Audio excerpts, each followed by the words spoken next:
বেশি বেশি করে আপনি সাদকা করেন, দেখেন আমার রব আমার আল্লাহ আপনার মেয়েটাকে মাফ করেও দিতে পারে। মহিলা বাড়ি চলে গেলেন, সাদকা দিতে লাগলেন।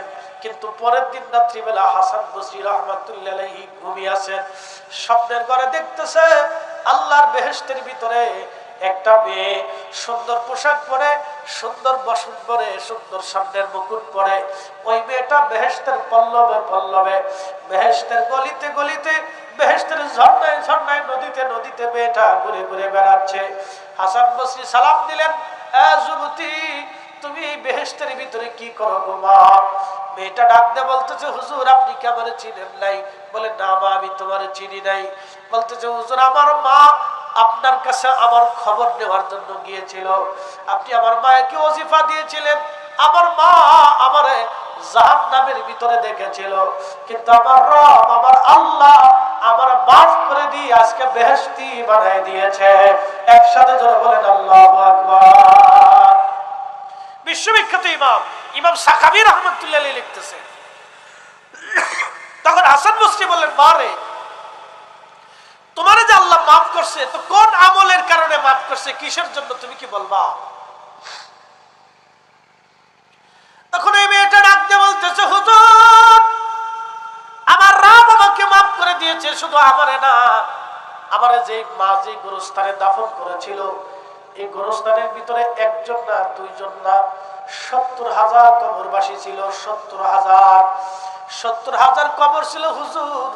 এই গোরস্থানের পাশ দিয়ে একজন আল্লাহর আবেদ বান্দা, আল্লাহর একজন বুজুর্গ বান্দা এই গোরস্থানের পাশ দিয়ে যাওয়ার সময় অনেকবার দুরূদ শরীফ পড়ে আমাদের জন্য দোয়া করেছিল। ওই দুরুদের দোসিলায়, ওই দোয়ার কারণে আমার রব আল্লাহ আমাদের জীবনের গুনাহ মাফ করে দিয়েছে। একবার জোরে বলা যাবে কি আল্লাহু আকবার? কিসের কারণে? জোরে বলেন। দুরুদের কারণে আল্লাহ আমাদের 70,000 গোরস্থানবাসীর গুনাহ আল্লাহ মাফ করে দিয়েছে। হাসান বসরি রাহমাতুল্লাহ আলাইহি বললেন, মা তুমি কি তাদের ভিতরে একজন? বলে, হুজুর শুধু আমি না, আমাদের গোরস্থানের ভিতরে যত হাজার মানুষ ছিল আল্লাহ প্রত্যেকজন মুসলমানকে এই দুরুদের উসিলায় আল্লাহ মাফ করে দিয়েছে। প্রিয় উপস্থিতি, খুব মনোযোগ দিয়ে কথাগুলি শুনবেন বাবা। আল্লাহ পাক রব্বুল আলামিন ওই দুরুদের উসিলায় আপনারও যেন আল্লাহ মাফ করে দেয়। জোরে আওয়াজ তুলে বলেন, দুখুলি জান্নাতি।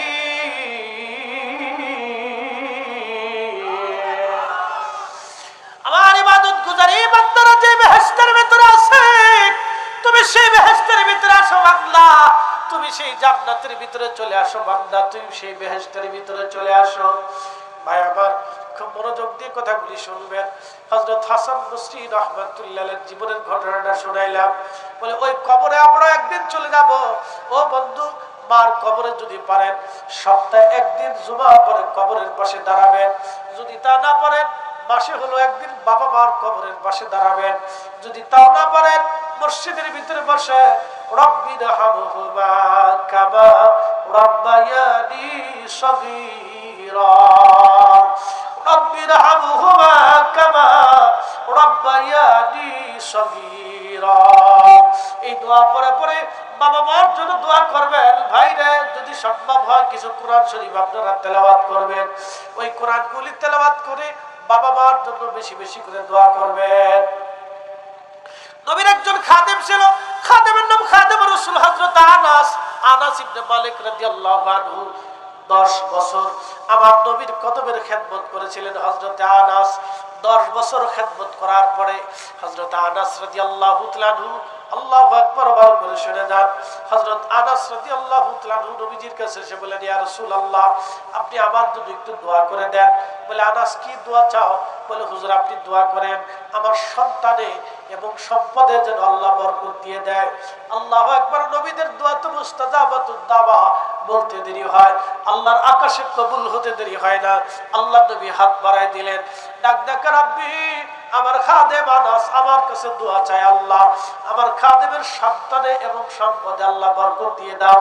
আল্লাহ তার সন্তানে এত বরকত দিয়েছিল, 100টা সন্তান আল্লাহ তাআলা দিয়েছিলেন। এবং আল্লাহ রাব্বুল আলামিন হযরত আনাসকে এত পরিমাণের সম্পদ আল্লাহ দিয়েছিলেন, সবার খেজুর গাছে খেজুর ধরতো একবার, হযরত আনাসের খেজুর গাছে খেজুর ধরতো দুইবার। মারহাবা কর। কয়বার ধরতো? দুইবার। হযরত আনাস সবার উটের বাচ্চা যদি হইতো একটা, হযরত আনাসের উটের বাচ্চা হতো দুইটা। সবার ছাগলের বাচ্চা যদি হইতো দুইটা, হযরত আনাসের ছাগলের বাচ্চা হইতো 4টা।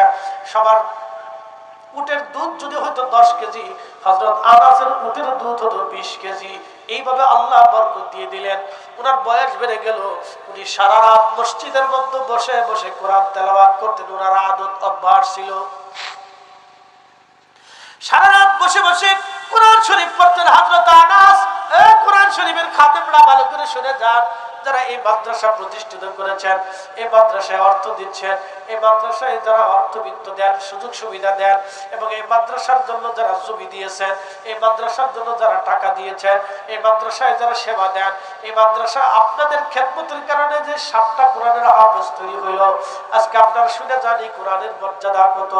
হযরত আনাস রাদিয়াল্লাহু আনহু বললেন, উনি সকালবেলা 28 পারা কোরআন তেলাওয়াত করার পরে বাকি 2 পারা উনি খালি রাখতেন। এই 2 পারা উনি বাড়ি চলে যাইতেন। ফজরের নামাজের পরে বাড়ি যাওয়ার পরে ওনার সমস্ত সন্তানদেরকে হযরত আনাস ডাক দিতেন। ডাক দিয়ে কাছে বসাইয়া সবাইরে নিয়ে বাকি 2 পারা 29 এবং 30 পারা, এই 2 পারা উনি কোরআন তেলাওয়াত করতেন। তেলাওয়াত করার পরে হযরত আনাস সন্তানদেরকে বলতেন, সন্তানরা আসো, আমরা এখন সবাই মিলে দোয়া করি। ওনার জীবনের ভিতরে আসছে হযরত আনাস রাদিয়াল্লাহু তাআলা দোয়া করতেন। ওনার দোয়ার পরে হযরত আনাস সন্তানদেরকে নিয়ে দোয়া করতেন। দোয়া শেষে যাওয়ার পরে হযরত আনাস বলতেন, সন্তানরা রে, আমি আমার মাসুক নবীর পবিত্র জবান থেকে শুনেছিলাম এই কোরআন খতমের পরে যে দোয়া হয়, এই দোয়া আল্লাহর দরবারে কবুল হয়ে যায়। একবার জোরে বলা যাবে কি আল্লাহু আকবার? কোরআন খতমের পরে যে দোয়া হয়, এই দোয়া কি হয়ে যায়? কবুল হয়ে যায়। ওনার 100 সন্তান ছিল, সবাই নিয়ে বসতেন ফজরের নামাজের পরে বৈশা বাকি 2 পারা কোরআন পড়তেন। পড়ার পরে সবাই নিয়ে দোয়া করতেন। দোয়া করার পরে বলতেন, বেটারা, আমি আমার মাসুক নবীর জবান থেকে শুনছি কোরআন খতম দেওয়ার পরে যে দোয়া হয়, এই দোয়া আল্লাহর দরবারে কবুল হয়ে যায়। এই জন্য কোরআনের খাদেম যারা, কোরআনের খেদমত যারা করেছেন, তাদের সৌভাগ্য বলন্দ নসিব। ভাই আমার খুব ভালো করে শুনে যান। হযরত আনাস রাদিয়াল্লাহু তাআলা আনহু, হযরত আনাস রাদিয়াল্লাহু তাআলা আনহু, আল্লাহু আকবার, হযরত আনাস রাদিয়াল্লাহু তাআলা আনহু এইভাবে দোয়া করতেন। ভাই খুব মনোযোগ দিয়ে কথাগুলি শুনবেন। এই জন্য দোয়া, দোয়া কোরআন খতমের পরে দোয়া। যদি বাবা মার কবরে কখনো যান, কোরআন শরীফ থেকে কিছু তেলাওয়াত করবেন। তেলাওয়াত করার পরে দোয়া করবেন। ওই দোয়ার কারণে বাবা মার কবর আমার আল্লাহ উজালা বানায় দিবে। একবার জোরে বলা যাবে কি আমিন? লা ইলাহা, জোরে জোরে জোরে বলেন, জোরে জিকির একসাথে জবান খুলে, লা ইলাহা, লা ইলাহা হাসবি রাব্বি জাল্লাল্লাহ মা ফি কলবি গায়রুল্লাহ নূর মুহাম্মদ সাল্লাল্লাহ লা ইলাহা ইল্লাল্লাহ লা ইলাহা লা ইলাহা লা ইলাহা ইল্লাল্লাহু মুহাম্মাদুর রাসূলুল্লাহ পড়ি সাল্লাল্লাহু আলাইহি ওয়াসাল্লাম। হযরত আনাসের দোয়া কবুল হয়ে যেত। বলছিলাম আপনাদেরকে, ওই কোরআনের দিকে চলে যাই। ওলামায়ে কেরাম যায় ডাক দিয়ে বলল, মা, তোমার বাবার জীবনের আমল কি ছিল তুমি বলো।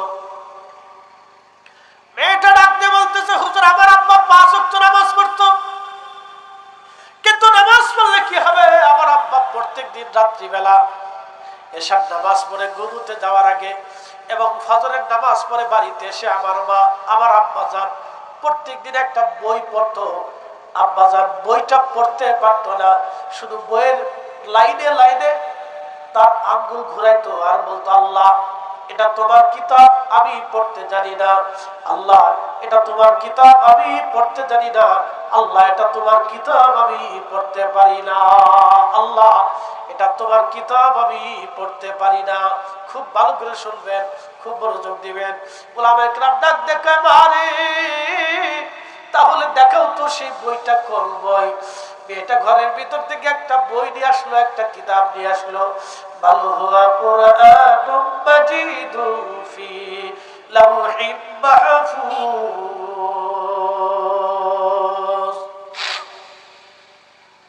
সেই কোরআন, যে কোরআন লাওহে মাহফুজে ছিল, যালিকাল কিতাবু লা রাইবা ফীহি হুদাল লিল মুত্তাকিন। ওটা এমন এক কিতাব যে কিতাব মুত্তাকিনদের জন্য হেদায়েত। ওটা এমন এক কিতাব যে কিতাব মুত্তাকিনদের জন্য হেদায়েত। এই কিতাব নিয়ে আসার পরে উলামায়ে কেরাম চোখের পানি ছেড়ে দিয়ে কাঁদতে লাগলেন। লাহা, কিতাবটা অত্যন্ত পুরাতন হয়ে গেছে।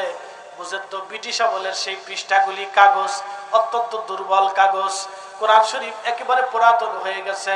আল্লাহর বান্দা প্রত্যেক লাইনে লাইনে আঙ্গুল ঘোরাইতো। আঙ্গুল ঘোরানোর কারণে আমি আপনাদেরকে দেখাই, আমার দিকে তাকান। প্রত্যেক লাইনে লাইনে আল্লাহর বান্দা আঙ্গুল এইভাবে ঘোরাইতো। আঙ্গুল ঘোরানোর কারণে প্রত্যেক লাইনে লাইনে কালো দাগ পড়ে গেছে। প্রত্যেক লাইনে লাইনে কালো দাগ পড়ে গেছে।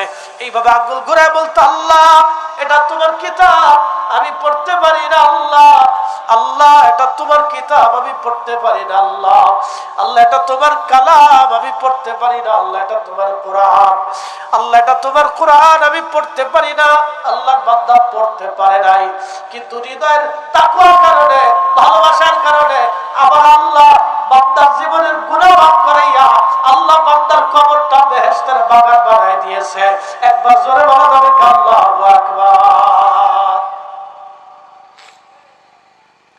অনেকে কোরআন পড়তে পারে না, কিন্তু কোরআন সামনে নিয়ে শুধু তাকায় আর দেখে।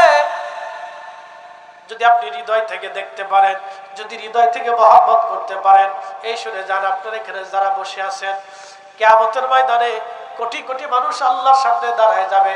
কিছু মানুষ লাঞ্ছিত হবে, কিছু মানুষ সম্মানিত হবে। দুনিয়াতে বহু মানুষ দেখবেন, বহু মানুষ সম্মানওয়ালা ছিল, কিন্তু কিয়ামতের ময়দানে তারা লাঞ্ছিত হয়ে যাবে। প্রশ্ন করবেন, হুজুর দুনিয়াতে সম্মানিত, কিয়ামতের ময়দানে লাঞ্ছিত কেন হবে? শুধু তাকওয়া না থাকার কারণে। ভাই আমার, চেহারা সুন্দর হলেই যদি খোদার দরবারে মাপ পাওয়া যাইতো, তাহলে হযরত বেলাল রাদিয়াল্লাহু আনহু মাপ পাইতেন না। যদি অনেক অর্থ থাকার কারণে আল্লাহর দরবারে মাফের আশা থাকতো, তাহলে হযরত ওয়াইস আল কারনী রাদিয়াল্লাহু আনহু মাপ পেতেন না। যদি এই জ্ঞান থাকার কারণে, অনেক মেধা থাকার কারণে আল্লাহর দরবারে মাফ হয়ে যাইতো, তাহলে হযরত বেলাল, হযরত আবু যর গিফারি রাদিয়াল্লাহু আনহু ক্ষমা হতো না। মেধা দিয়ে, অর্থ দিয়া, বিত্ত দিয়া, সৌন্দর্য দিয়া, দুনিয়ার ক্ষমতা দিয়া আমার রবের দরবারে ক্ষমা পাওয়ার সিস্টেম নাই, ব্যবস্থা নাই। প্রশ্ন করবেন, ফরিদে হুজুর তাহলে কি করে রবের দরবারে ক্ষমা পাবো? আমি আল্লাহ কোরআন থেকে বলতেছি, ভালো করে শুনে যান। আল্লাহ বলেন, ইন্না আকরামাকুম ইনদাল্লাহি আতকাকুম। যার অন্তরে তাকওয়া বেশি, তার খোদার দরবারে তার মর্যাদা বেশি। একই আরবের ভিতরে বসবাস করতো আবু জাহেল। সে নবীর সাথে দুশমনি করে, ইসলামের সাথে দুশমনি করে জাহান্নামে চলে গেল। আবু লাহাব নবীজির চাচা হওয়ার পরও জাহান্নামে চলে গেল। উতবা, শাইবা, মুগীরা নবী দেখার পরও জাহান্নামে চলে গেল, শুধু আল্লাহর কোরআন ও আল্লাহ নবীর সাথে দুশমনি করার কারণে। ভাই আমার, খুব মনোযোগ দিবেন। কিন্তু একই জনপদে হযরত বেলাল, তিনি কৃতদাস হওয়ার পরও বেহেশত চলে গেলেন। ও নারী জাতি শুনে যান, হযরত সুমাইয়া রাদিয়াল্লাহু আনহা ছিলেন কৃতদাসী। কৃতদাসী হলে হবে কি, কোরআন এবং ঈমানের নূর তার কলবের মধ্যে চলে গেল। ঈমানের নূর আসার পরে হযরত সুমাইয়া রাদিয়াল্লাহু আনহা তিনি মুসলমান হয়ে গেলেন। আবু জাহেলের দলেরা জানতে পারল একটা কৃতদাসী মুসলমান হয়েছে। লোক লস্কর নিয়ে আবু জাহেল হযরত সুমাইয়া রাদিয়াল্লাহু আনহাকে ধরে নিয়ে গেলেন। নারী জাতিরা ভালো করে শুনে যান। সুমাইয়াকে ধরে নিয়ে যাওয়ার পরে সুমাইয়া রাদিয়াল্লাহু আনহার হাত পা বাঁধা হলো। আবু জাহেল ডাক ডাকে, সুমাইয়া রে, কালেমা ছাড়বি নাকি জীবন দিবি? হযরত সুমাইয়া ডাক দিয়া কয়, আবু জাহেল রানী, আমার কলবের ভিতরে যে হেদায়েতের নূর প্রজ্বলিত হয়েছে, যে কালেমা গ্রহণ করেছি, আমি সুমাইয়ার জীবন চলে যাবে কিন্তু ঈমান যাবে না। একবার আওয়াজ তুলে বলা যাবে কি আল্লাহু আকবার। আরে সেই দিনের নারীদের ঈমান কি, আর এখনকার নারীদের ভিতরে ঈমান কি? এখনকার নারীদের কথা বলে লাভ নাই। মা বোনরা মন খারাপ করবেন না, লজ্জা পাবেন না। আপনাদেরকে প্রশ্ন করে জবাব দিবেন। শীতকালে কুকুরের বাচ্চা হয় কয়টা? কোন কুকুরের 8টা বাচ্চা হয়, কোন কুকুরের 6টা বাচ্চা হয়, হয় না? আচ্ছা, আপনারা কি দেখেছেন কুকুরের বাচ্চার ক্ষুধার কারণে, এতগুলি বাচ্চার কারণে কোন কুকুর, মা কুকুর, কুকুরের তার বাচ্চা রেখে পালিয়ে চলে গেছে? না, না, জীবনেও যাবে না। কুকুরের বাচ্চা আপনি আনতে যাবেন, কুকুর আপনার সাথে মারামারি করবে, ও না খেয়ে থাকবে, মরে যাবে, কিন্তু বাচ্চা দেবে না। কিন্তু এখন হলো কি, আজকের জাহিলিয়াত এসে গেছে। আমাদের নারীরা কোলের বাচ্চা রেখে অন্য পুরুষের হাত ধরে পালায়া চলে যায়। কি কথা কর না কেন, ঠিক কিনা? তেলের গাড়ি তেলে চলে, হাওয়ার গাড়ি হাওয়ায় উড়ে, বিনা তেলে চালায় গাড়ি নবী সুলাইমান। আমরা সেই মুসলমান, আমরা সেই মুসলমান। বিড়ালের বাচ্চা হয়, কোন বিড়াল তোর বাচ্চা মেরে ফেলে দেয় না।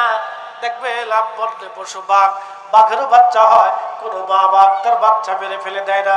সিংহীর বাচ্চা হয়, কোন সিংহী তার বাচ্চা মেরে ফেলে দেয় না। সাপ তার বাচ্চা হয়, কিন্তু সাপ তার বাচ্চা মেরে ফেলে দেয় না। আইয়ামে জাহিলিয়াতের মতো এই সমাজে এত নিকৃষ্ট নারীর জন্ম হয়েছে, ওই নারীরা নিজের বাচ্চা হত্যা করে, পুরুষেরা হাত ধরে তারা পালিয়ে চলে যায়। এরা একেবারে পশুর থেকে নিকৃষ্ট, শুয়োর কুত্তা আছে তো তারা নিকৃষ্ট, ঠিক কিনা? মানুষ হইয়া ভাবেতে আসিয়া মানুষের করিলাম কি? মানুষ হইয়া ভাবেতে আসিয়া মানুষের করিলাম কি? আমি নবী না চিনিলাম, কি যে ভুল করিলাম, নবী না মানিলাম, কি যে ভুল করিলাম, ভস্মে ঢালিলাম কি? মানুষ হইয়া ভবেতে আসিয়া মানুষের করিলাম কি?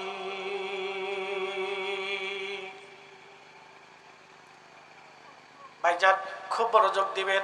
কুকুরে মারামারি করে, কিন্তু কোন কুকুরকে মেরে ফেলে দেয় না। বিড়ালে মারামারি করে, কোন বিড়ালকে মেরে ফেলে দেয় না। মোরগে মারামারি করে, কিন্তু কোন মোরগকে মেরে ফেলে দেয় না। গরু মারামারি করে, কোন গরুকে মেরে ফেলে দেয় না। কিন্তু মানুষে মারামারি করে, এই মানুষকে মেরে ফেলে দেয়। তার মানে এখনো মানুষই হতে পারে নাই। আস্তে কনকে জোরে বলে, বাপ সন্তানকে মারে, সন্তান বাপেরে মারে। সেদিন ভিডিওতে দেখছি বাপের কবর ভাঙতেছে সন্তানে, বলে কারণ কি? জমিতে কম পড়ছে। বুঝে যান আপনি? আমার মসজিদের হাউজিং এর এক ধনী ব্যক্তি মারা গেছে, আমার ঢাকার মসজিদের, বুঝলেন, হাউজিং এখানে সব ধনীদের কারখানা। একজন ভদ্রলোক মারা গেছে। ইমাম সাহেব হুজুর বললেন, আমি তো শুধু জুমা পড়াই। ইমাম সাহেব হুজুর বললেন, হুজুর, এই আমরা তার গোসল দিলাম, কাফন পরাইলাম, কবর খনন করলাম, করোনা চলতেছে রানী, আমরা 4-5 জন লোক, আর লোক নাই। 10 বার ছেলেটারে ফোন দিছি, 10 বারই ছেলেটা জবাব দিছে, হুজুর আপনারা কাজ সেরে ফেলে দেন, বাবার কবরস্থ করে দেন, আমি বাবার কাছে যেতে পারবো না, বাবার করোনা হয়েছে, সমস্যা আছে। কি বুঝলেন? যারা সুদ খায় তারা বুঝে না যে আমরা সুদ কার জন্য খাই। কি কথা কয়? যারা ঘুষ খায় ওরা বুঝে না যে আমি ঘুষ কার জন্য খাই। যারা অন্যের হক মেরে দেয় ও বুঝে না যে আমি কার জন্য হক মেরে দেই। যারা বাংলাদেশ বাংলাদেশ থেকে কোটি কোটি টাকা পাচার করে বিদেশে পাঠায়, ও কিন্তু খাইয়া শেষ করে যাইতে পারবে না। কথা কথা পারবে পারবে না, কিন্তু তারপরও পাচার করে। কার টাকা পাচার করে? আমার আর আপনার টাকা, গরিব মানুষের টাকা, ভিখারির টাকা, মিসকিনের টাকা, রিকশাওয়ালার টাকা, দিন মজুরের টাকা, শ্রমিকের টাকা, পাগলের টাকা, এতিমের টাকা, বৃদ্ধের টাকা, বৃদ্ধার টাকা, এতিমখানার টাকা, মসজিদের বরাদ্দ, স্কুলের বরাদ্দ, গরিব মিসকিন অসহায়ের টাকা, দেশের প্রত্যেক নাগরিকের টাকা, এই হক মেরে চুরি করে বিদেশে পাচার যারা করে, কিয়ামতের ময়দানে তাদের বিরুদ্ধে 18 কোটি মানুষ মামলা করবে। একসাথে করে আল্লাহু আকবার। না আপনারা খুশি হন নাই? কত কোটি মানুষ মামলা করবে? 18 কোটি মানুষ। সেদিন আল্লাহ বলবে তোমার পাওনা পরিশোধ করো। কি বুঝছে? বেহেশত মনে করছে আমি হজে যাইয়া কাবা শরীফের গিলাফ ধরে কাঁদবে। এই যে সামনে হজ আসতেছে, এখন হজে বহু মুসলমান হজে যাবে, ভালো করে শুনে যান। তুই আরাফাত থেকে হাজিরা রওনা দিয়ে মুজদালিফাতে আসে। যমনকালে একটু হজ করেন, একবারে বেশি বুড়া গেলে হজে গেলে হজের গুরুত্ব বুঝবেন না, কষ্ট হয়। যমনই হজে যায়, কারণ যদি পয়সার মালিক হয়ে যান তাহলে সাথে সাথে হজ করে আসবেন, দেরি করবেন না। আরাফাত থেকে মুজদালিফা, মুজদালিফা থেকে হাঁটতে হাঁটতে হাজি জমারাতে আসে শয়তানকে পাথর মারার জন্য। এই সময় হাঁটতে যাইয়ে বহু হাজি মরে যায়, অনেক হাজি মরে যায়, অনেক হাজি পড়ে যায়, অনেক হাজি অসুস্থ হয়ে যায়, অনেক হাজি অজ্ঞান হয়ে যায়। বুঝতে পারছেন? ওই সময় তৃষ্ণা থাকে, শরীর দুর্বল থাকে। কারণ আরাফাত থেকে হাইটে মুজদালিফা, মুজদালিফার থেকে হাইটে জমারাত, জমারাত থেকে হাইটে আবার আপনাকে বিনার তাবুতে ফিরতে হবে, অথবা জমারাত থেকে হেঁটে হেঁটে আপনাকে কাবা শরীফে আসতে হবে। কাবা শরীফে এসে আপনাকে ফরজ তাওয়াফ করে হালাল হইতে হবে, জ্বালা আছে। এই জন্য শক্তি থাকতে হজ করে আসবে। তা হাজি হজে চলে গেছে, হজে যাওয়ার পরে লক্ষ লক্ষ হাজি জমারাতের দিকে লাব্বাইক লাব্বাইক বলে, লা শারিকা লাকা লাব্বাইক বলে স্বীকার করতে করতে, দোয়া পড়তে পড়তে হাজি শয়তানকে পাথর মারার জন্য রওনা দিচ্ছে। শয়তান ওই সময় দাঁড়ায় দাঁড়ায় দেখে আমার পাথর মারার জন্য কেটে আসে, আর আইসা দেখে বাংলাদেশের সুদে হাজি আমার পাথর মারতেছে। কি হাজি? সুদে 1 লাখে কত? 20,000 টাকা লাভ। মিস্টার সুদ, সুদে হাজি আমার পাথর মারার জন্য হয়েছে। শয়তানের দাঁড়ায় দাঁড়ায় হাসে, দোস্ত তুই আমার দলের মানুষ হইয়া তুই নিয়ে এসো আমার পাথর মারার লেগে। কি কথা কথা জোরে বলে? শয়তানের হাসে, দোস্ত তুই নিয়ে আইছো পাথর মারার লেগে। আবার দেখে ঘুষে হাজি আইছে, ঘুষখোর। হাতারে দেখে শয়তানের হাসে, দোস্ত তুই আমার দলের লোক হইয়া তুই নিয়ে আইছো আমার পাথর মারার লেগে। আচ্ছা আপনারা বলেন পাথর মারার দরকার কারে? এবার বুঝে যান কোন শয়তান। ওই শয়তানকে তো মারতে হবে, ওখানে তো হজের ওয়াজিব, ওটা মারা লাগবে। ওটা হজের একটা রুকন, একটা ধর্তব্য বিষয়, ওখানে পাথর মারতে হবে আপনার। কিন্তু আসল শয়তান তো আমার আর আপনার সাইড পাশে বাম পাশে দিয়ে ঘুরে বেড়াইতেছে। এই আস্তে কথা জোরে বলেন। এদেশের লক্ষ লক্ষ মানুষ নেশাগ্রস্ত হয়েছে। নেশা কে আনে? কে বিক্রি করে? কুত্তায় বিক্রি করে। তো নেশা বিক্রি করে কারা? মানুষে। তো এই মানুষ কি আমাদের সমাজ থেকে আলাদা?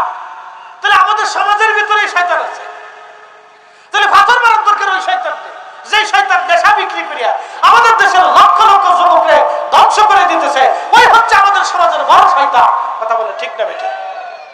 কিন্তু দুঃখের বিষয়, আমরা আউযুবিল্লাহি মিনাশ শাইতানির রাজিম বলে জিন শয়তান তাড়াইতেছি, কিন্তু মানুষ শয়তান আজ পর্যন্ত তাড়াইতে পারি নাই। বলে হুজুর তাহলে মানুষ শয়তান তাড়ানোর উপায় কি? মানুষ শয়তান যদি তাড়াইতে হয় তাহলে কোরআন সুন্নাহর বিধান বাস্তবায়ন করতে হবে। ঠিক আসতে কতকে ডরাই করতেছেন দেবনারা, পুলিশে ধর্ম নেই। কোরআন সুন্নাহর আইন বাস্তবায়ন করলে তখন এই মানুষ শয়তান দূর হবে। একসাথে করে আল্লাহু আকবার বলে রেখে প্রিয় হাজিরিন মনোযোগ দিবেন। এই যে শয়তান, এই শয়তানকে প্রতিহত করতে হবে আমাদেরকে। এই জন্য হকুল্লাহ আর হকুল ইবাদ মাটি বিমানবন্দর নেবে লোকেরা আমাকে নিয়ে গেল একটা চরের ভিতরে, ব্রহ্মপুত্র নদীর চরের ভিতরে চলে গেলাম।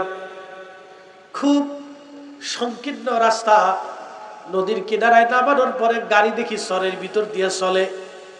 আমি বললাম ভাই আপনারা আমার কোথায় নিয়ে যান? আমি ভিন দেশের একজন মানুষ, মেহমান। বলে হুজুর ভয় পাবেন না, আপনাকে আমরা মাহফিলে নিয়ে যাচ্ছি।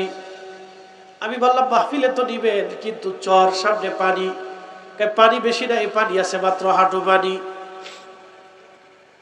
ব্রহ্মপুত্র, যমুনা, যমুনা হচ্ছে বাংলাদেশের অংশ, কুড়িগ্রাম থেকে বাংলাদেশের অংশের ভিতরে পড়ছে। জামালপুর ডান পাশে, কুড়িগ্রাম হচ্ছে বাম পাশে। মনোযোগ দিয়ে, কেবলামুখী পশ্চিম দিক অনুযায়ী।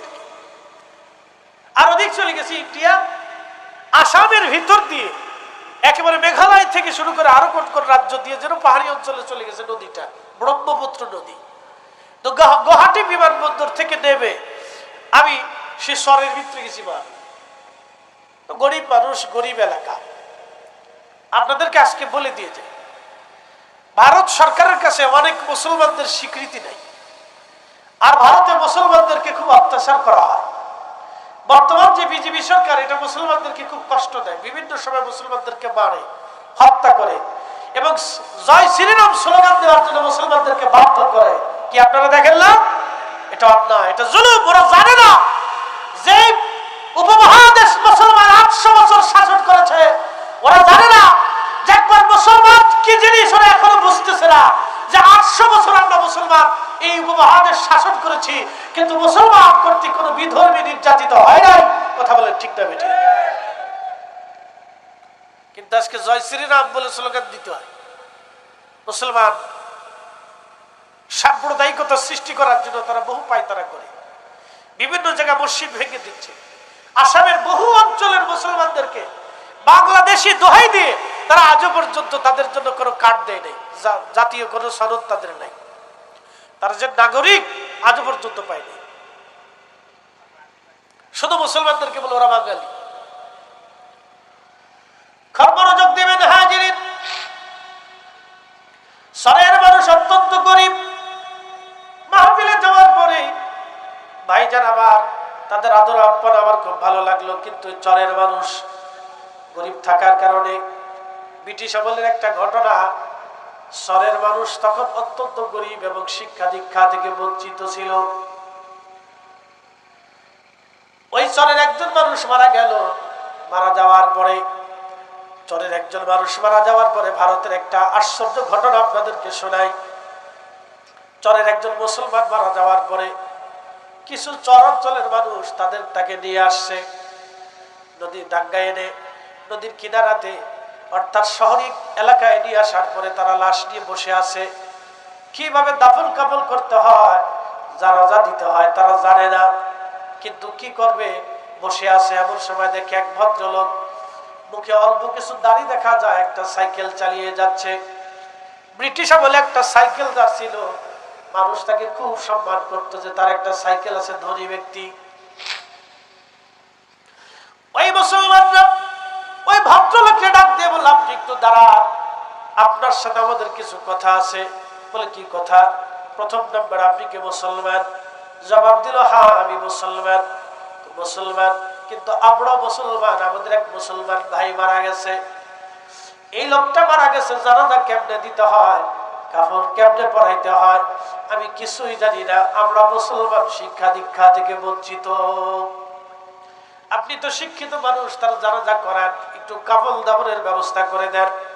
উনি বললেন, দেখেন আমি ব্রিটিশদের চাকরি করি, তখন ব্রিটিশ আমল চলতেছে, আমি ব্রিটিশদের চাকরি করি, সময় মতো যদি অফিসে না যায় তাহলে আমার চাকরি নিয়ে টানাটানি হবে, আমি বিপদগ্রস্ত হব, জবাবদিহিতার মধ্যে পড়ে যাব।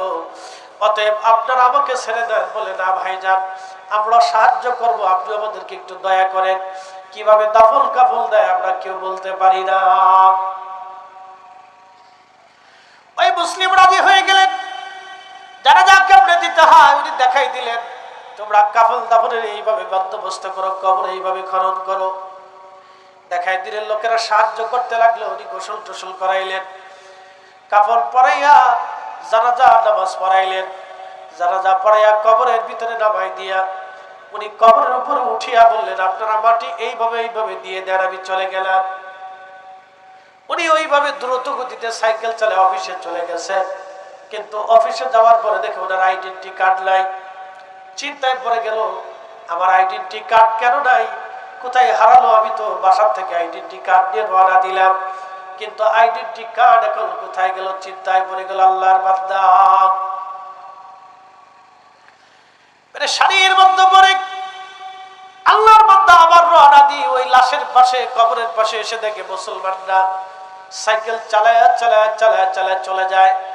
ডাক দিয়ে বলতেছে, ভাইজানরা আপনারা একটু দাঁড়ান, একটু দাঁড়ান, আমি একটু বিপদগ্রস্ত হয়ে গেছি। বলে কি বিপদ?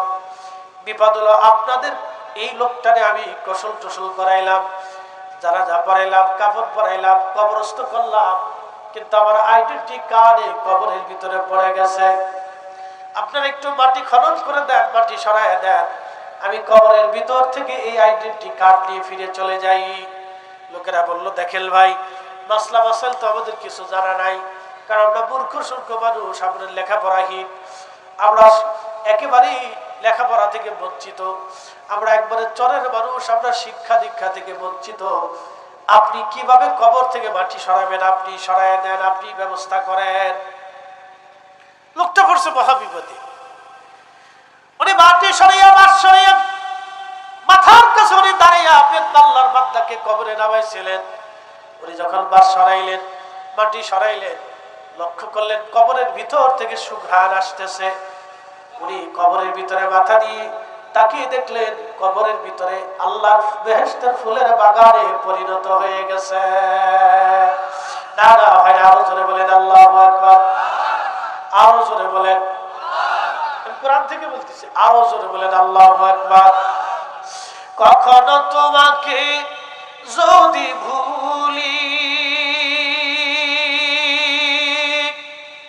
হেদায়েতের আলো জেনে দিও কাছে তুলি। কখনো তোমাকে যদি ভুলি, হেদায়েতের আলো জেনে দিও কাছে তুলি। ঠাই দিও প্রিয়তম অগমহিয়ান, তুমি রহমান, তুমি মেহেরবান, তুমি রহমান, তুমি মেহেরবান। অন্ধ গাহে না শুধু তোমার গুণগান, অন্ধ গাহে না শুধু তোমার গুণগান। বুঝেও বুঝে না তবু শান, তুমি রহমান, তুমি মেহেরবান।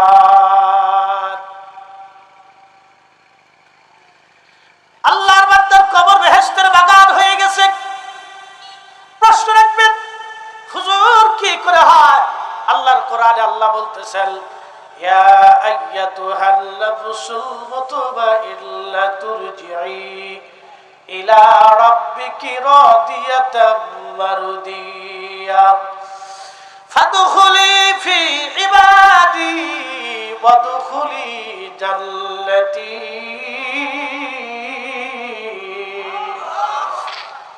কথাগুলি কার?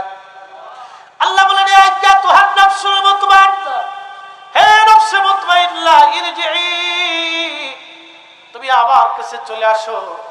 ইলা রাব্বিকি রাদিয়াতাম মারদিয়া, আমি আল্লাহর সন্তুষ্টির দিকে তুমি ফিরে আসো, আমি আল্লাহর খুশির দিকে তুমি ফিরে চলে আসো।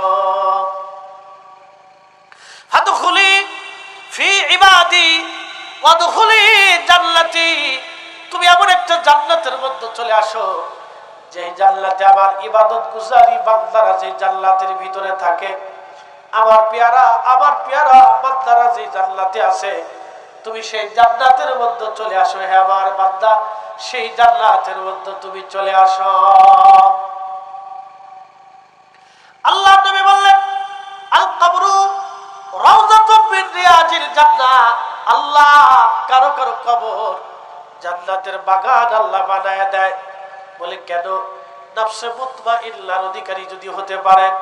প্রশ্ন রাখবেন, হুজুর নফসে মুতমাইন্না কাকে বলা হয়? নফসে মুতমাইন্না হলো প্রশান্ত আত্মা, যে আত্মা আল্লাহর আইন মেনেছিল, যে আত্মা রাসূলের তরিকা মেনেছিল, যে আত্মা আল্লাহর আইন মেনেছিল, যে আত্মা নবীর তরিকা মেনেছিল, এই আত্মা হলো নফসে মুতমাইন্না।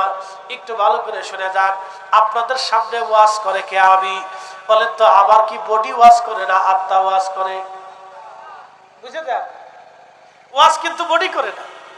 কারণ যদি আত্মা না থাকে তো চোখের পাওয়ার নেই। চোখ যদি না থাকে, আত্মা থাকলেও জিন্দা। দুই হাত নাই, দুই পা নাই, দুই চোখ নাই, দুই কান নাই, কিন্তু আত্মা থাকলে জিন্দা। আর আত্মাই যদি না থাকে তাহলে চোখ দিয়ে, কান দিয়ে, হাত দিয়ে, পা দিয়ে কোনো ফায়দা নেই। এই জন্য আত্মা হচ্ছে মানুষের জীবনের সবচেয়ে মূল্যবান সম্পদ। এটাকে বলা হয় নাফস, রূহ।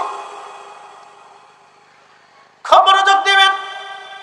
এই আত্মা সম্পর্কে আল্লাহ রাব্বুল আলামিন বললেন, হে প্রশান্ত আত্মা, তুমি আমার কাছে আসো। আল্লাহ নবী বললেন, বান্দারে, মানুষ যখন মারা যায় তার দুইটা হালত হয়। এক নম্বর হালত, ওই বান্দা মারা যাওয়ার সময় যদি নেককার হয়, তাহলে আল্লাহ নবী বললেন, মার কোলের মধ্যে একটা বাচ্চা যেমনি ঘুমায়, আল্লাহর বান্দা মৃত্যু গ্রহণ করার সময় ওইভাবে নেককার বান্দারা মারা যায়।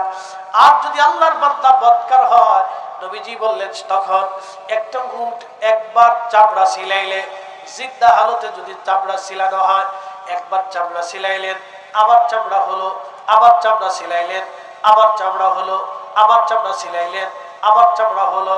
100 বার জবাই বিহীন একটা উটকে চামড়া ছিলাইলে যত কষ্ট হয়, একবার 100 বার চামড়া বিহীন, 100 বার জবাই বিহীন একটা উটকে চামড়া ছিলাইলে যতবার কষ্ট হয়, যতটুকু ব্যথা হয়, যতটুকু যন্ত্রণা হয়, আল্লাহ নবী বলেন, উম্মত, তার চেয়ে বেশি কষ্ট আল্লাহ রাব্বুল আলামিন বদকার ওই খারাপ মানুষের মৃত্যুর সময়ের থেকে বেশি কষ্ট হয়। ও আদম রে,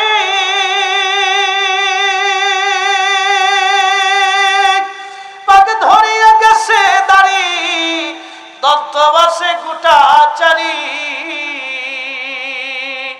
শবন জারি গিয়াছে করিয়ারে সোনার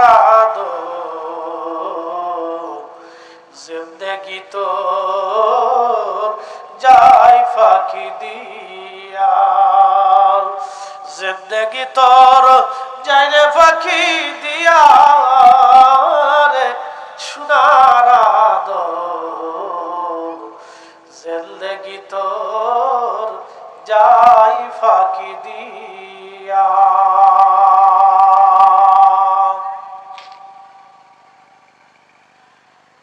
কবর থেকে সুগন্ধ আসতে লাগলো, সারা অঞ্চলে সুগন্ধ ছড়িয়ে গেল। এত পরিমাণে বাতাসে 30 থেকে 40 কিলোমিটার পর্যন্ত সুঘ্রাণ ছড়িয়ে গেল। এত সুঘ্রাণ ছড়াইলো, আল্লাহু আকবার। কৈখলাবাসী ভালো করে সরে যাবেন, কৈখালীবাসী ভালো করে সরে যাবেন। এত পরিমাণে সুঘ্রাণ ছড়িয়ে গেল, হিন্দু মুসলমান সবাই তার কবরটা দেখার জন্য আসতে লাগলো। দেখি তার কবরে কি হয়েছে। হাজার হাজার মুসলমান এসে দেখলো তার কবর থেকে সুঘ্রাণ আসে এবং কবরের ভিতরে ফুলের বাগানে পরিণত হয়েছে। একবার আওয়াজ তুলে বলা যাবে আল্লাহু আকবার। উলামা ইকরাম আসলেন। উলামা ইকরাম প্রশ্ন করলেন, এই লোকের আপন কি আছে? লোকেরা বলল, হুজুর, এই লোকের একটা মাত্র মেয়ে সন্তান আছে, এছাড়া আর পরিবারে কেউ নাই। লোকটা কেমন ছিল? বলে, অত্যন্ত গরিব মানুষ ছিল, কিন্তু অত্যন্ত সৎ মানুষ ছিল। উলামা ইকরাম বলল, ঠিক আছে, দীর্ঘ সময় হয়েছে, কবরের উপরে মাটি দিয়ে দেন, আমরা তার মেয়ের কাছে যাব। এই লোকটার কি জীবনে আমল ছিল আমি সেটা দেখব। কি আমল ছিল আমরা জানতে চাই। আমার মালিক, আমার আল্লাহ তার কবর আজকে জান্নাতের বাগান বানাই দিছে। কোন আমল? ওই আমল আজকে আমরা জানতে চাই। উলামা ইকরাম তার ওই ছোট্ট কুঠে ঘরে কুড়িঘরের কাছে গেল, সালাম দিয়ে মেয়ে দেখতে, মেয়েটা কান্নাকাটি করতেছে বাবার জন্য। উলামা ইকরাম সালাম দিয়ে বলল, মা, বলো তো তোমার আব্বার জীবনের কি আমল ছিল? আজকে তোমার আব্বার কবর আল্লাহ বেহেশতের বাগান বানাই দিয়েছে, তার কবর থেকে বেহেশতের সুঘ্রাণ আসে। মানে বলো তোমার আব্বার কি আমল ছিল? মেয়েটা কাঁদে আর বলে, হুজুর, আমার আব্বার তেমন কোনো আমল আমি দেখি নাই, তবে আমার আব্বা অত্যন্ত সৎ ছিল, গরিব মানুষ। আমার আব্বা কখনো নামাজ কাজা করে নাই। একবার জোরে বলা যাবে কি মারহাবা? জোরে বলেন, কি কাজা করে নাই? নামাজ। আজকে আসার সময় ঢাকাতে এক পুলিশ সদস্য আমার বলতেছে, হুজুর আমি সহসের নামাজ কাজা করি না, আমি মাদ্রাসার ছাত্র ছিলাম, তাহাজ্জুদ আমি পড়তাম, নামাজ কাজা করি নাই, তাহাজ্জুদ নামাজ আমি মাঝে মধ্যে পড়তাম। একটু দূরে সে বলেন আল্লাহুম্মা সাল্লি আলা সাইয়্যিদিনা মাওলানা মুহাম্মদ ওয়া আলা আলি সাইয়্যিদিনা মাওলানা মুহাম্মদ। বাড়ি বাড়ি করো রে মন, এবারে ঘর তোমার না, যেই বাড়িতে শুইবারে মন কবর তাহার ঠিকানা। আল্লাহুম্মা সাল্লি আলা, আহা জবান খুলে, মাওলানা মুহাম্মদ ওয়া আলা আলি সাইয়্যিদিনা শাফিঈনা মুহাম্মদ। আচ্ছা, দুরূদ শরীফ ভালো লাগে কি লাগে না? লাগেনি? তাহলে একসাথে জোরে বলে তো আল্লাহু আকবার। দুরূদ শরীফ কেন পড়াই, কেন পড়ে একটু বুঝে যান। যেহেতু কবরের আলোচনা আসছে এবং কবরের সাথে কোরআনের আলোচনা আসতেছে, খুব মনোযোগ দেন। আপনারা যে ছেলেদেরকে কোরআন শিখাচ্ছেন, কি দাম আপনাদেরকে বুঝাই। দুরূদ শরীফের একটা ঘটনা হযরত আল্লামা ইমাম শামসুদ্দিন সাখাবী আল কাউলুল বদীর ভিতরে করেছে, কিতাবটা আমার ঘরে আছে। আজ থেকে 600 বছর আগে ইমাম শামসুদ্দিন সাখাবী কিতাবখানা লিখেছেন। এই কিতাবের মধ্যে তিনি লেখেন, আপনারা গোরস্থানে, এখানে গোরস্থান আছে না নাই? বয়স কত হবে? 100 বছর। আল্লাহু আকবার। যদি 100 বছর হয়ে থাকে, তাহলে বলেন তো 100 বছর আগে যারা কবর দিছে, তার কবরের পাশে দাঁড়ানোর মতো কয়জন আছে? যদি না থাকে, তাহলে বাকি 100 বছর পরে আমাদের হালত কি হবে? থাকবে কিছু? তাহলে এবার একটু চিন্তা করে দেন। যদি এই চিন্তায় থাকে, তাহলে অন্যের সম্পদ মারার চিন্তা মাথার থেকে সরাইতে হবে, অন্যের ক্ষতির চিন্তা মাথার থেকে সরাইতে হবে। বাংলাদেশে হাজার হাজার ভাই আছে, বোনের জমি আজ পর্যন্ত বুঝাই দেয় নাই। আস্তে করকে জোরে বলেন। হাজার হাজার মুসলমান আছে, বোনের জমি বুঝাই দেয় না। বনে আইসে কয় ভাই দিবি না, ডিশ দিবি না, ডিশ ডিশ বলতে বলতে 30 বছর শেষ। কয়েকদিন আগে ফেসবুকে দেখলাম এক বোনে চিঠি লিখে গেছে, আমার 2 ভাইরে আমার জানাজার পাশে আসতে দিবা না, আমার কবরের পাশে দাঁড়াইতে দিবা না। ওই 2 ভাই বোনের ঠকাই মাইনে দিয়ে খাইছে। অনেক ভাই এটাও আছে যে বাবা মরার আগে সুন্দর করে সিগনেচার করিয়া নিজের নামে সব জমি নিয়ে যায়, ভাইদের নামে দেয় না। আস্তে কথা আসেনি? তাহলে বুঝেন তো এরা কয় নম্বর মুসলমান? ভাইয়ের হক মেরে দিয়ে কেউ যদি নামাজে যায়, তাহলে নামাজের কি দাম আছে বলে? ভাইয়ের হক মেরে দিয়ে কেউ যদি রোজা করে, তাহলে রোজার দাম কি আছে বলে? কোনো দাম নাই। করবেন না, মেধা জ্ঞান দেখে ক্ষমা হবে না, অনেক অর্থবিত্তের মালিক দেখেও আল্লাহ ক্ষমা করবে না। প্রশ্ন, আল্লাহ কিভাবে ক্ষমা করবে? ইন্না আকরামাকুম ইনদাল্লাহি আতকাকুম, তাকওয়া যার বেশি, রবের দরবারে তার সম্মান বেশি। চেহারা যাই হোক, অন্তরে তাকওয়া যত বেশি, আল্লাহর দরবারে তার সম্মান বেশি। আল্লাহ চেহারার দিকে তাকাবে না, আল্লাহ সম্পদের দিকে তাকাবে না, আল্লাহ দুনিয়ার সুখ্যাতি সম্মানের দিকে তাকাবে না, আল্লাহ তাকাবে তাকওয়ার দিকে।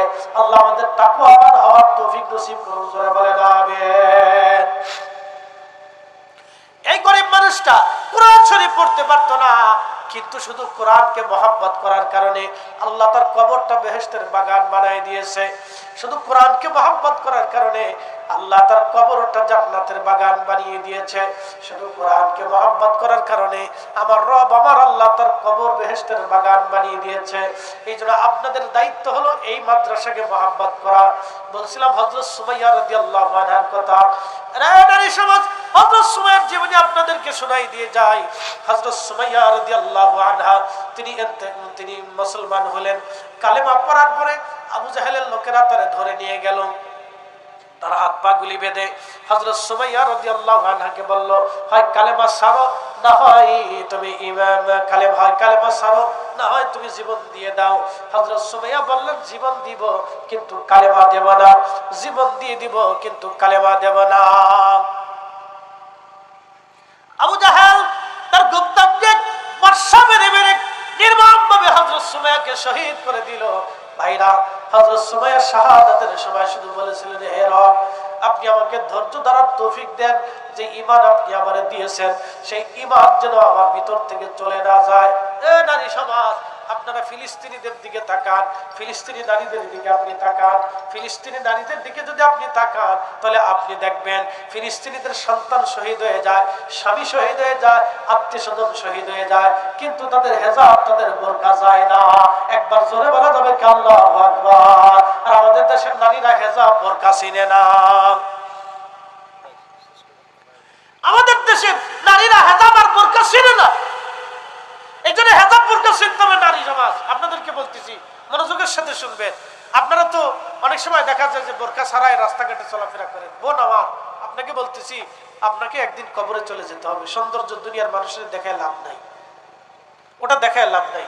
হযরত সুমাইয়া রাদিয়াল্লাহু আনহা কৃতদাসী ছিলেন, কৃতদাসী সমাজে কোনো মূল্য ছিল না। কিন্তু মূল্য না হলে কি হবে? আল্লাহ তার এতটা সম্মান দিয়েছিলেন যে ইসলামের প্রথম শহীদ হিসেবে আল্লাহ তার কবুল করলেন তার ঈমানের কারণে। এই জন্য আপনাদেরকে ওইভাবে দ্বীন মানতে হবে, ওইভাবে ইসলাম মানতে হবে, এইভাবে রাসূলের তরিকা মানতে হবে, এইভাবে আপনাকে পর্দা করতে হবে, এইভাবে আখিরাতের ভয় নিয়ে যদি আপনি ওই নারী হতে পারেন তাহলে হয়ে নারী আপনি হযরত রাবিয়া বসরির মতো ওলি হতে পারবেন, আপনি হযরত আম্মা জান আয়েশা রাদিয়াল্লাহু আনহার দরজায় দাঁড়াইতে পারবেন, আপনি হযরত ফাতিমাতুজ জাহরা রাদিয়াল্লাহু আনহার সামনে দাঁড়াইতে পারবেন, আপনি হযরত সুমাইয়া রাদিয়াল্লাহু আনহার সঙ্গী হতে পারবেন, আপনি পৃথিবী বিখ্যাত মনীষী হযরতে সাহাবায়ে কেরামের সঙ্গী হতে পারবেন, বিশ্ব বিখ্যাত বুজুর্গানে দ্বীনদের সঙ্গী হতে পারবেন। তো এই জন্য আপনাদেরকে বলবো, আপনারা সেই সুমাইয়া রাদিয়াল্লাহু আনহার পথে আপনাদের জীবনকে অতিবাহিত করে তারা জীবন দিয়েছিলেন কিন্তু ঈমান বিক্রি করে দেন নাই। আপনারা ওইরকম সুযোগ দুনিয়াতে একবার, অনলি 1%, একবারই হায়াত, চলে গেলে আর কোনো সুযোগ নেই। তা আবার বলি, মাদ্রাসাটা আপনাদের। একসাথে বলেন, মাদ্রাসা কাদের? আপনাদের। কিয়ামতের ময়দানে মাদ্রাসা সম্পর্কে আল্লাহর সামনে জিজ্ঞাসিত হবে। সেই দিন রব্বে করিম আপনাদেরকে বলবেন, ও বান্দা, আমার একটা কোরআনের প্রতিষ্ঠান ছিল, তোমাদের ভূমিকা কি ছিল? বলে, আল্লাহ সামনে দিয়ে গেছি, আইছি আর চলে গেছি। এই আল্লাহ পাক রব্বুল আলামিনের দরবারে জবাব দিতে পারবেন না। হযরতে ইব্রাহিম খলিলুল্লাহ আলাইহিস সালামকে আগুনের ভিতরে নিক্ষেপ করা হলো। নিক্ষেপ করার পরে একটা ব্যাঙ এসে ছোট ছোট করে পেশাব ছুটতেছে। আল্লাহ জিজ্ঞেস করলেন, ব্যাঙ তুমি পেশাব মারো কেন? বলে, রব্বি আমি পেশাব করতেছি, ইব্রাহিমের আগুন নিভাই। বলে, তোমার এই সামান্য পেশাবে কি আগুন নেভবে? ইব্রাহিম আলাইহিস সালামের ব্যাঙ জবাব দিল, আল্লাহ আগুন নেভবে না জানি, কিন্তু কিয়ামতের ময়দানে কোটি কোটি মাখলুককে তুমি যখন ডাক দিয়ে বলবা, এ মাখলুকেরা, আমার ব্যাঙ আমার ইব্রাহিমকে আগুনের ভিতরে নিক্ষেপ করার পরে তোমাদের ভূমিকা কি ছিল? আল্লাহ সেই দিন আমি ব্যাঙ তোমার সামনে দাঁড়ায় বলবো, আল্লাহ আমি আমার সামান্য পেশাব দিয়ে তোমার খলিলকে বাঁচানোর চেষ্টা করেছিলাম। আল্লাহ পাক রব্বুল আলামিন ডাক দিলেন, ব্যাঙ রে, তোর পেশাব আমি পাক করে দিলাম, কিয়ামত পর্যন্ত তোর পেশাব পবিত্র থাকবে। এ নারী সমাজ, হে কৈখালীবাসী, এই মাদ্রাসা আপনাদের জন্য আমানত, এই মাদ্রাসা আপনাদের জন্য আমানত। আপনার অর্থ থেকে, বিত্ত থেকে, সম্পদ থেকে, রিজিক থেকে এই মাদ্রাসার জন্য যদি আপনি কিছুটাও ব্যয় করেন তাহলে কিয়ামতের ময়দানে রবের দরবারে দাঁড়ায় বলবেন, আল্লাহ আমি তোর আমার এই কালামের খেদমত করেছিলাম, তোমার এই কোরআনের খেদমত করেছিলাম, আমি দুনিয়াতে কোরআনের খাদেম হয়েছিলাম, আল্লাহ আমি তোমার এই প্রতিষ্ঠান বানানোর জন্য সহযোগিতা করেছিলাম। আল্লাহ হয়তো সেই উসিলায় আপনার আমার জীবনের গুনাহ মাফ করে দিতে পারে। কথা বলেন ঠিক না বেঠিক? এই জন্য এই কোরআনের খেদমত আপনারা করার জন্য মাদ্রাসার প্রতি দিল উজাড় করে মহব্বত রাখবেন। আল্লাহ আপনাদের প্রত্যেকের তৌফিক দান করুন, জোরে বলেন আমিন।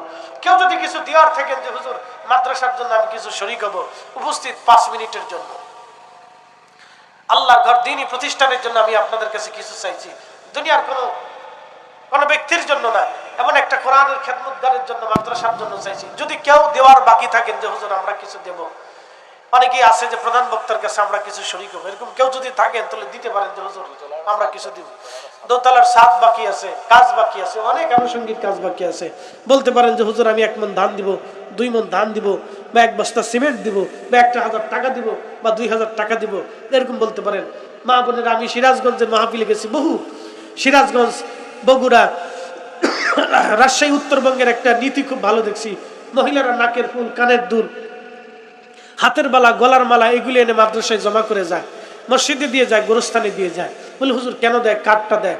মহিলা নিজেরটা দেয় না, তার শাশুড়ি মারা গেছে, তার মা মরে গেছে, তো এই মা মরা শাশুড়ি, মরা মার নামে তাদের যে গহনা ছিল, তাদের যে নাকের ফুল ছিল, কানের দুল ছিল, ওর একটা অংশ এই মাদ্রাসা, মসজিদে, গোরস্থানে তারা জমা করে যায়, যেটা আমার মার নামে, শাশুড়ির নামে। তো এরকম যদি আপনাদের